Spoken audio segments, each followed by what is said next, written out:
As eager as you are for baby to arrive, there are certain things you'll want to tackle free from the distraction of a crying newborn. And if you're reading this, the clock is probably ticking.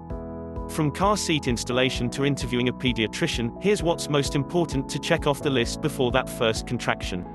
1. TAR 1. Take a childbirth class. You can brush up on labor basics in advance, but it's worth it to practice breathing and relaxation techniques with someone who knows what they're talking about. Plus, you probably have some personal questions you've been dying to have answered.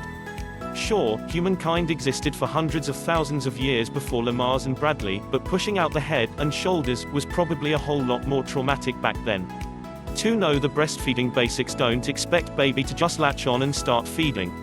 For both of you, it will be a learning process, and some new moms have trouble.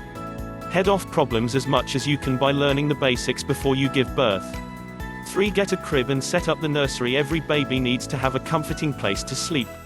Purchase and set up the crib or bassinet completely and follow this checklist for creating a safe and practical nursery before baby moves in. 4. Talk to your doctor about your delivery options. You're going to see a lot of your OB over the course of your pregnancy. Those appointments can be overwhelming, but try to take advantage of that time to have ongoing conversations about your delivery plans. Since most doctors have admitting privileges at more than one hospital, you'll want to decide which is the best fit for you, whether it's the one closest to home or one with a special birthing center.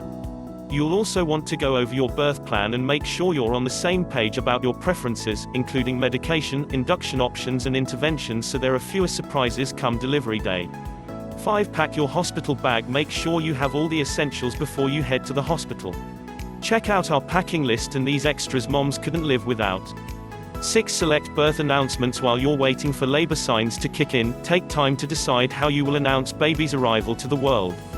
Design a photo card in advance and save it as a draft and enter the contact info of who you plan to send them to, then you can quickly plug in the delivery details and a photo after baby arrives. The cards can be mailed out before you even leave the hospital.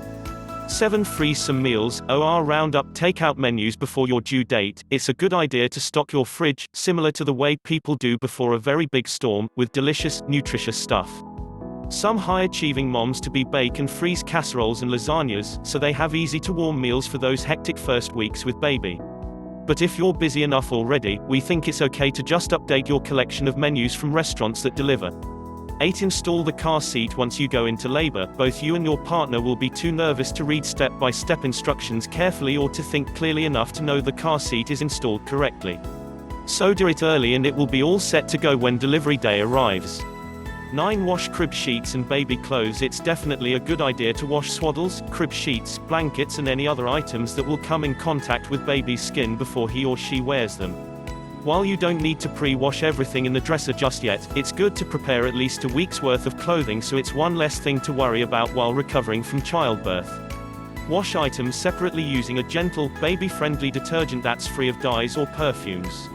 10. Choose a pediatrician. You can't go wrong by asking people you know for advice. You'll be sure to get an honest answer and a recommendation from someone you trust.